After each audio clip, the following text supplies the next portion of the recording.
నెలకు రూ. 20తో మీ SIM active. ఈ ట్రాయ్ రూల్ తెలుసా? మీ సిమ్ కార్డ్‌ను మీ పేరు మీద కొనసాగించాలని అనుకుంటున్నారా?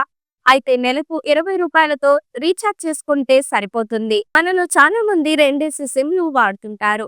ఒకప్పుడు విరివిగా వాడిన టెలికాం ఛార్జీలు పెరిగిన నేపథ్యంలో రెండో సిమ్ కార్డు వాడేవారి సంఖ్య తగ్గింది. దీంతో తమ 2 సిమ్ కార్డులను పక్కన పడేసిన వారెందరో. అలా ఎక్కువ రోజులు సిమ్ కార్డును వాడకుండా వదిలేస్తే మీ పేరు రద్దై వేరొకరికి చేరుతుంది. అలా కాకుండా అది మీ పేరు మీద కొనసాగాలి అనుకుంటే కేవలం రూ. 20 రీఛార్జ్ చేసుకుంటే సరిపోతుంది. ట్రాయ్ తీసుకొచ్చిన ఈ నిబంధన ఎంతో మంది డ్యూయల్ సిమ్ వినియోగదారులకు గుడ్ న్యూస్ అనే చెప్పాలి.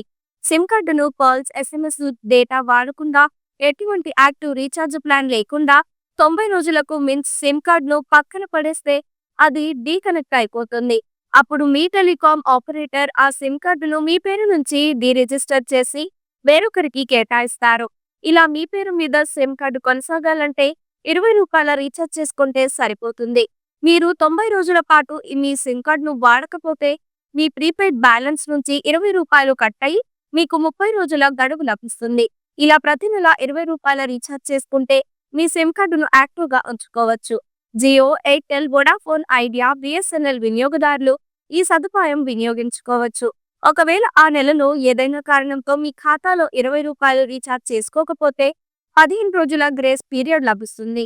ఆలోపు మీ ఖాతాలో బ్యాలెన్స్ మెయింటైన్ చేసుకుంటే సరిపోతుంది. లేకపోతే మీ సిమ్ కార్డును కోల్పోవాల్సి ఉంటుంది. వాస్తవానికి ట్రాయ్ తీసుకొచ్చిన రూల్ కొత్తదేమీ కాదు.